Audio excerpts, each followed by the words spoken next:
देवी कवच।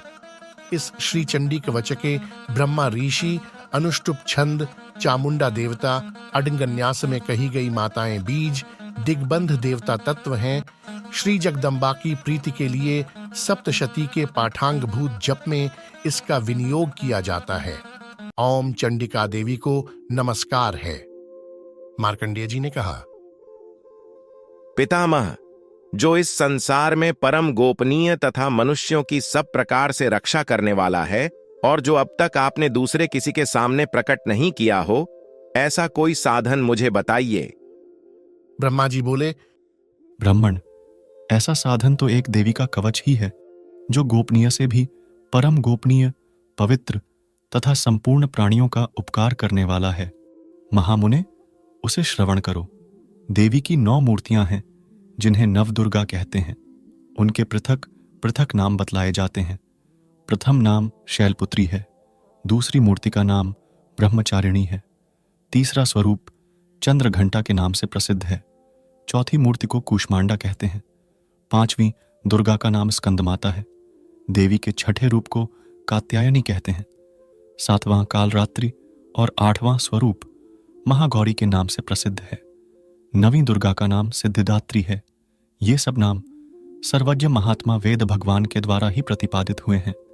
जो मनुष्य अग्नि में जल रहा हो, रणभूमि में शत्रुओं से घिर गया हो, विषम संकट में फंस गया हो तथा इस प्रकार भय से आतुर होकर जो भगवती दुर्गा की शरण में प्राप्त हुए हों, उनका कभी कोई अमंगल नहीं होता। युद्ध के समय संकट में पड़ने पर भी उनके ऊपर कोई विपत्ति नहीं दिखाई देती। उन्हें शोक, दुख और भय की प्राप्ति नहीं होती। जिन्होंने भक्तिपूर्वक देवी का स्मरण किया है, उनका निश्चय ही अभ्युदय होता है। देवेश्वरी, जो तुम्हारा चिंतन करते हैं, उनकी तुम निस्संदेह रक्षा करती हो। चामुंडा देवी प्रेत पर आरूढ़ होती हैं, वाराही भैंसे पर सवारी करती हैं, ऐन्द्री का वाहन ऐरावत हाथी है, वैष्णवी देवी गरुड़ पर ही आसन जमाती हैं, माहेश्वरी वृषभ पर आरूढ़ होती हैं, कौमारी का वाहन मयूर है, भगवान विष्णु की प्रियतमा लक्ष्मी देवी कमल के आसन पर विराजमान है और हाथों में कमल धारण किए हुए हैं। वृषभ पर आरूढ़ ईश्वरी देवी ने श्वेत रूप धारण कर रखा है। ब्राह्मी देवी हंस पर बैठी हुई हैं और सब प्रकार के आभूषणों से विभूषित हैं। इस प्रकार ये सभी माताएं सब प्रकार की योग शक्तियों से संपन्न हैं। इनके सिवा और भी बहुत सी देवियां हैं, जो अनेक प्रकार के आभूषणों की शोभा से युक्त तथा नाना प्रकार के रत्नों से सुशोभित हैं। ये संपूर्ण देवियां क्रोध में भरी हुई हैं और भक्तों की रक्षा के लिए रथ पर बैठी दिखाई देती हैं। ये शंख, चक्र, गदा, शक्ति, हल और मुसल, खेटक और तोमर, परशु तथा पाश, कुंत और त्रिशूल एवं उत्तम शारिंग धनुष आदि अस्त्र शस्त्र अपने हाथों में धारण करती हैं। दैत्यों के शरीर का नाश करना, भक्तों को अभयदान देना और देवताओं का कल्याण करना, यही उनके शस्त्र धारण का उद्देश्य है।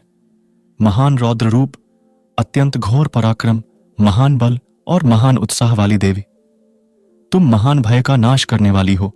तुम्हें नमस्कार है। तुम्हारी ओर देखना भी कठिन है। शत्रुओं का भय बढ़ाने वाली जगदम्बिके, मेरी रक्षा करो। पूर्व दिशा में ऐन्द्री, इंद्र शक्ति, मेरी रक्षा करे। अग्निकोण में अग्निशक्ति, दक्षिण दिशा में वाराही तथा नैऋत्य कोण में खड्गधारिणी मेरी रक्षा करे। पश्चिम दिशा में वारुणी और वायव्य कोण में मृग पर सवारी करने वाली देवी मेरी रक्षा करे। उत्तर दिशा में कौमारी और ईशान कोण में शूलधारिणी देवी रक्षा करे। ब्रह्माणी, तुम ऊपर की ओर से मेरी रक्षा करो और वैष्णवी देवी नीचे की ओर से मेरी रक्षा करे। इसी प्रकार शव को अपना वाहन बनाने वाली चामुंडा देवी 10 दिशाओं में मेरी रक्षा करे। जया आगे से और विजया पीछे की ओर से मेरी रक्षा करे। वाम भाग में अजिता और दक्षिण भाग में अपराजिता रक्षा करे। उद्योतनी शिखा की रक्षा करे। उमा मेरे मस्तक पर विराजमान होकर रक्षा करे। ललाट में मालाधरी रक्षा करे और यशस्विनी देवी मेरी भौहों का संरक्षण करे। भौहों के मध्य भाग में त्रिनेत्रा और नथुनों की यमघंटा देवी रक्षा करे।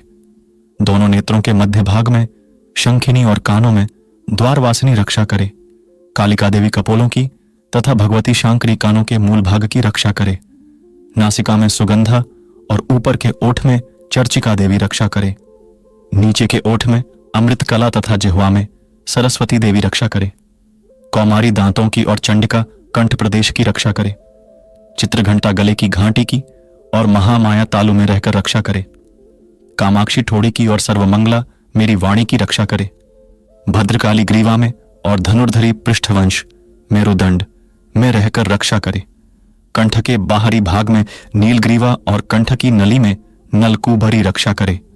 दोनों कंधों में खड्गिनी और मेरी दोनों भुजाओं की वज्रधारिणी रक्षा करे।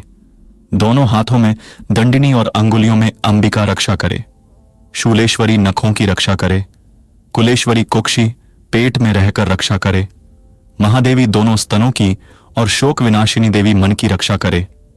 ललिता देवी हृदय में और शूलधारिणी उदर में रहकर रक्षा करे।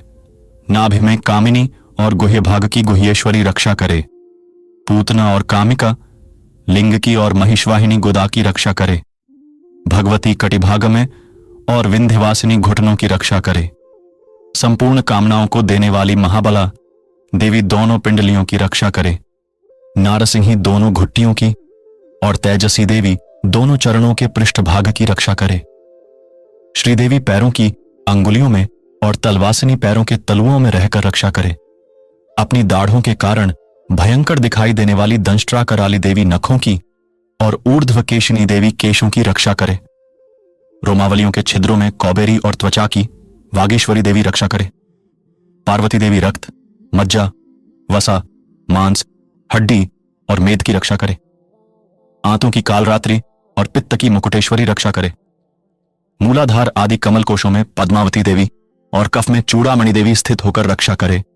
नख के तेज की ज्वालामुखी रक्षा करे। जिसका किसी भी अस्त्र से भेदन नहीं हो सकता, वह अभेद्या देवी शरीर की समस्त संधियों में रहकर रक्षा करे।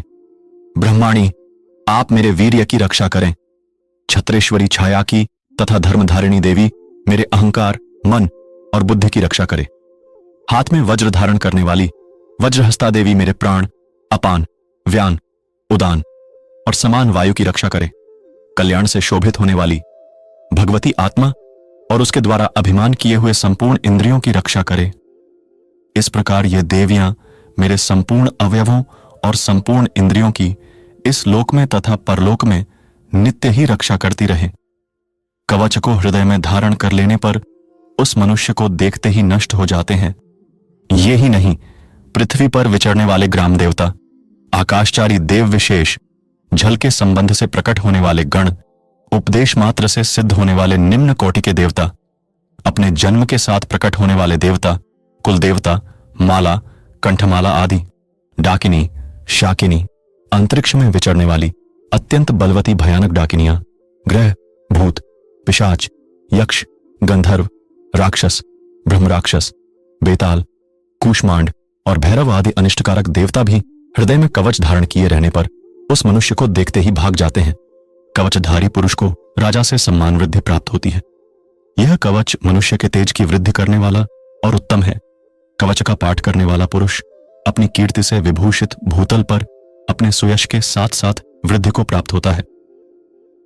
जो पहले कवच का पाठ करके उसके बाद सप्तशती चंडी का पाठ करता है, उसकी जब तक वन, पर्वत और काननों सहित यह पृथ्वी टिकी रहती है, तब तक यहां पुत्र पौत्र आदि संतान परंपरा बनी रहती है। फिर देह का अंत होने पर वह पुरुष भगवती महामाया के प्रसाद से उस नित्य परम पद को प्राप्त होता है, जो देवताओं के लिए भी दुर्लभ है। वह सुंदर दिव्य रूप धारण करता और कल्याणमय शिव के साथ आनंद का भागी होता है।